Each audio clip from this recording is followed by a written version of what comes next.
The golden age of America begins right now. I will very simply put America first. I don't think you'd be a tough guy without the United States, and your people are very brave. But you're either going to make a deal... The day America's destiny was reclaimed, and the day that we began to make America wealthy again.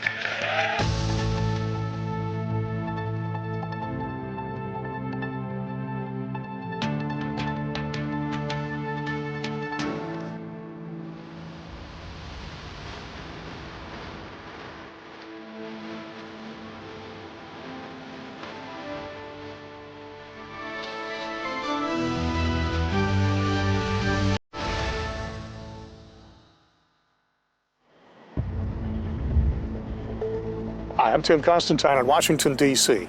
In 2016, Donald Trump shocked the world by beating the heavily favored and media-loved Hillary Clinton for the presidency of the United States.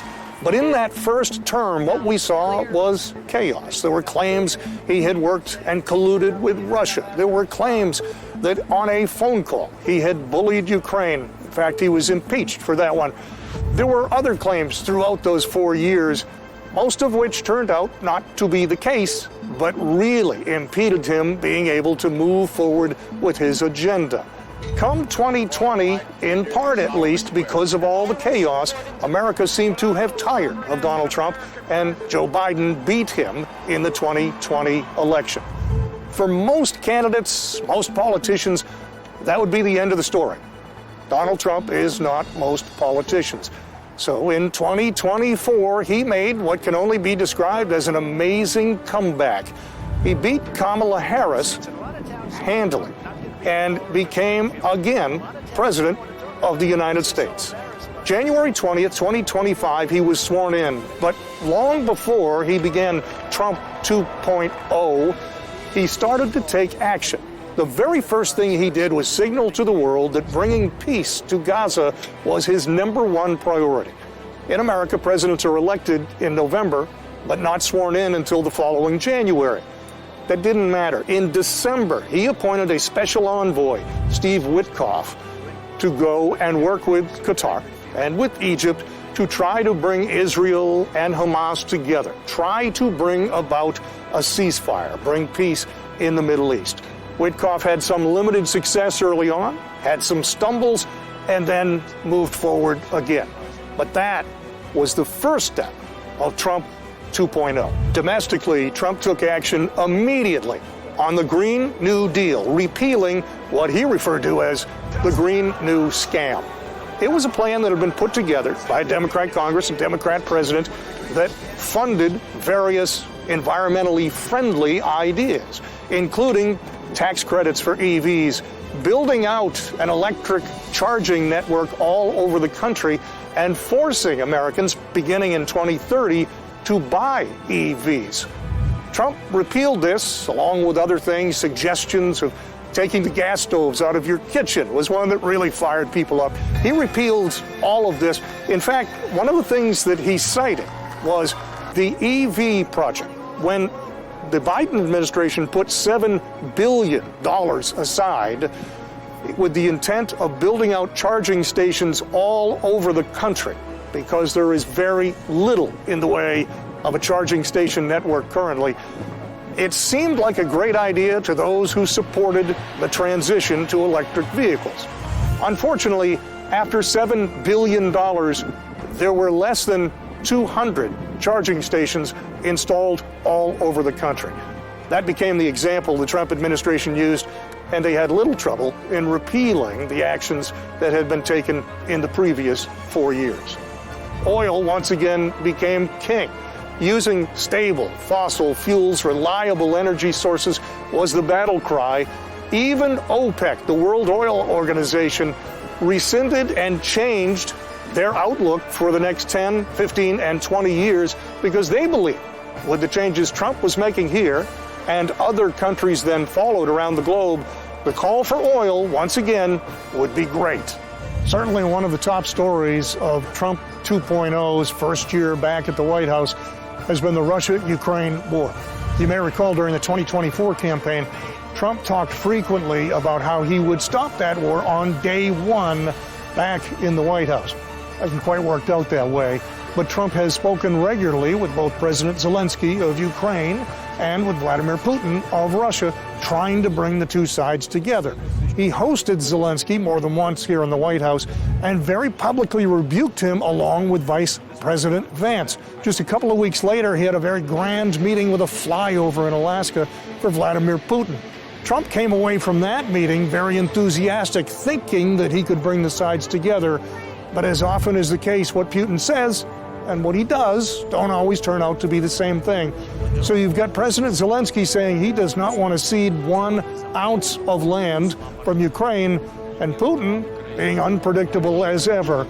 Trump has not had success so far, but he continues to work it. And as we move forward into 2026 and year 2, we'll see if he has further success. Clearly, bringing about peace remains his #1 priority. A few months into this second term, Donald Trump made a trip to the Middle East, a triumphant return to the Middle East. Now, everyone knows he has a good relationship with Bibi Netanyahu. The United States has a good relationship with Israel. But Donald Trump also has a great relationship with many of the Arab countries. And he went and he sat down with the Saudis. He sat down with the Qataris. He sat down in UAE, and they came to agreement on several business deals between their nation and the United States. In fact, tens of billions of dollars were committed to the United States for years to come. This not only was good for the United States economy and for the economies of those countries, but it set the stage for a relationship that could help lead, again, to Trump's #1 priority, peace and stability in the region. By showing that he was a friend of the Arab community, simultaneous with being a friend of the Jewish community in Israel, he brought about some renewed faith, some renewed hope among all of the region. Enforcing border laws was the #2 most important issue to the American public during the 2024 campaign, right behind the economy. President Trump, when he was running again in 2024, promised he would close the border. And no better example than a promise made and a promise kept than this particular issue. In May of 2024, under President Biden, 62,000 illegals crossed the border. No paperwork, no visa, no nothing. In May of 2025, just 1 year later and only 4 months into the new Trump term, there were 0 crossings across that border by illegal. What happened? What changed? Trump appointed Tom Homan as the border czar and empowered him to do whatever it took. Homan, in turn, empowered the men and women of Border Patrol and ICE to do their job. No law changed. It just allowed them to enforce the existing law. And literally 0 people came across the border within months of allowing them to do that. No better example of Trump making a promise and keeping that promise. In the first year of Trump 2.0, the item that he will most likely be remembered for, if it continues to succeed, is bringing about peace and stability, bringing a ceasefire to Gaza. The war that had raged on and killed hundreds of thousands of people was finally brought to an end. And it was with the cooperation of Qatar and Egypt, and frankly, with countries from all over the region, agreeing, participating, communicating. Trump put together a 20-point plan. And the highlights of that plan called for, A, the ceasefire, but B, as they move to the second phase of that, Israel has to withdraw troops back from a certain distance from Gaza. Hamas has to disarm and disband. So far, there have been worries. Neither side trusts each other, of course, but there have been worries as to whether or not that peace would hold. But Trump had put together a coalition of the entire Middle East region and also a number of Western countries from Europe. There is an international peacekeeping force that has been proposed that will make sure that once the Israelis leave, there is still peace in the Gaza area. It won't be American troops. It will be troops primarily from countries in the region, which puts the Arab community and the Palestinians at ease. it has been proposed that a United States general will head up that organization, which puts Israel at ease. If this peace holds, if they continue to work through the various steps to phase 2 and beyond, this will undoubtedly be Trump's greatest accomplishment, certainly during that first year, but maybe during his entire 8 years as President of the United States. The nation of Syria was governed for more than 50 years by the Assad family. Bashar Assad fell from power last year, and new management came into being. What we saw was Trump respond to that. President Trump decided we could leave Syria in a difficult spot, or we could make sure they were no longer a pariah nation. There were a number of U.S. sanctions against Syria because of Assad and the human rights violations there. The new president is an old al-Qaeda member. So many wondered, could the U.S. embrace this new gentleman? The president not only did that, he met with him while he was doing a trip in the Middle East. Then he invited him to the White House. He lifted the sanctions against Syria in an effort to try to create an environment that would encourage stability. That's got a long way to go. There's still a lot of disagreement in Syria, but those are the baby steps, the first steps, again showing that President Donald Trump 2.0 sees peace and stability in the Middle East region as his top priority. Perhaps the most shocking and sad chapter in the first year of Trump's return to the presidency was the assassination of Charlie Kirk. Charlie Kirk ran an organization called Turning Point USA. Young man in his early 30s. His primary activity was traveling around the United States and having a dialogue on college campuses. Kirk himself was very conservative. He was pro-life. He had conservative economic ideas. But one of the things he did at each of these stops on college campuses all around the country was encourage people with different views than his to get up and speak. He would ask them questions. He wouldn't interrupt them. He would allow them to share their opinion. He might try to convince them that he was right, but it was never done in a mean or unsafe manner. What we saw was an open dialogue. The goal was to show, even if you disagree, you can have a civil discourse in the United States.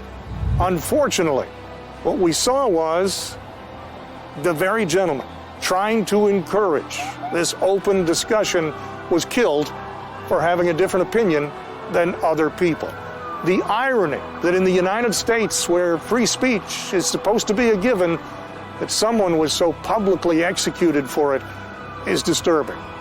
The story that got more coverage than maybe any other domestically during that first year of Trump 2.0 was that the government closed for 42 days. Ironically, it's largely been forgotten since then. It got all kinds of coverage for 6 weeks, and now no one even remembers it happened. What was the impact of the closure? Well, in great part, there was none. If you worked for the government or you were a contractor for the government, you saw an impact. But by and large, the general public saw no impact whatsoever. While both parties were fighting each other, the Democrats and the Republicans, the reason for the closure was in great part political. They didn't want to agree with each other, and they would bang their fist and hope that the public agreed with them. Truthfully, the public kind of yawned during the process, and it wasn't until about day 39, when airports started to get backed up, that people even seemed to care. The reason we were told that the shutdown even occurred was that the Democrats, particularly in the United States Senate, wanted to see an extension of healthcare credits, healthcare tax credits and benefits for a certain group of people. During COVID, the Democrat president, Democrat Congress had passed Obamacare extensions that went to a much larger group of people.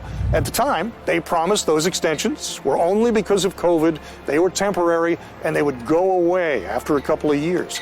Well, a couple of years were up in 2025, and Republicans called it in. They're now in charge of Congress, and they said, okay, it's temporary, it's over, we're done. Democrats said, no, we want to continue that. That led to the 42-day shutdown. Again, when all was said and done, there was no extension of the health care, and the shutdown has largely been forgotten by an American public with a notoriously short political memory. President Trump deployed the National Guard to Washington, D.C. and to other major cities around the United States in what he said was an effort to curb violent crime. There are a number of cities like Chicago or Washington, D.C. that had seen carjackings, murders, shootings, and so on increase dramatically. And his effort was to put U.S. troops in those cities and use that presence to try to bring crime down. If you're not from the United States, you might not understand this, but usually the military and the police are two very distinctly separate functions. And so this was odd for many people to see. If you were in our nation's capital or any of these other cities, seeing military troops holding firearms, sitting on tanks or other vehicles. And ironically, there was some violence against the troops themselves. We saw two people killed, two National Guard members killed in Washington, D.C. by a crazy guy with a gun. So while violence came down, there were two people that paid the ultimate price. At this point, Trump has withdrawn the troops from most of the cities. We saw Democrat mayors and governors crystal clear. They did not want Trump's help. And this is the sad state of American politics today. Even if you don't like Donald Trump, one would hope that everyone would be hoping their cities are safer places and could try to have an open dialogue with each other and talk about it and find out what's the most effective way to do that. The two sides really butted heads, seldom talked to each other, and instead insulted one another on the news airwaves. The National Guard deployment was big news, and it was effective in those cities, but it was a reminder how far apart the Republicans and the Democrats are in the United States in 2025 and 2026. The battle cry for many Democrats during this first year of Trump 2.0 was release the Epstein files, release the Epstein files. Jeffrey Epstein, of course, was the world-renowned pedophile. He is generally regarded as the equivalent of Satan. Epstein died in 2019, and yet here we are in 2026, and some reason his name is still in the headlines. When Joe Biden and the Democrats were in charge, they did not feel the need to release any of the Epstein files. But in a year where President Trump appeared to be having many political victories at the border, bringing inflation down, bringing crime down, bringing peace to Gaza, it's tough politically to argue against any of those things. And so the Democrats, hoping for something to dismantle, derail the Trump administration, began the battle cry, release the Epstein files. Interestingly enough, there were no connections between Trump and Epstein as far as any of the sordid activities in any of the files that have been released so far. We did see photographs of Bill Clinton frolicking in a hot tub and elsewhere, but we didn't see any of Donald Trump. And so it appears that Democrats had pinned their hope blindly that there would be a scandal, but much like Russia or the Ukraine claim, or now Epstein, it didn't exist. So at the end of all of that, there has been no connection. Trump and the Epstein files seem to have kind of fizzled out at this point. President Trump concluded his first year of Trump 2.0 by going into Venezuela. He sent U.S. troops into the country. They captured Nicolas Maduro, brought him back to the United States to stand trial for drug charges and other charges. Maduro was recognized by much of the world, 60 countries in fact, as not really being president of Venezuela. The general belief is that he stole the last election and simply took power. There are allegations that he was working with the Colombian cocaine cartel, and there were massive shipments of cocaine going out of Venezuela. There were also claims that Venezuela was working with sanctioned countries to distribute oil around the world, from Venezuela, Iran, Russia, and elsewhere. Maduro is now in the United States, along with his wife, and standing trial. There have been arguments as to whether or not this was legal, whether or not this should have been allowed. The real question as we look forward into the second year of Trump 2.0 is if it was legal. If the Trump administration went ahead and cracked down on drug and illegal oil activity in Venezuela, could they do the same thing in other places, such as Iran? There's lots of questions as to what will happen in year 2 of Donald Trump 2.0.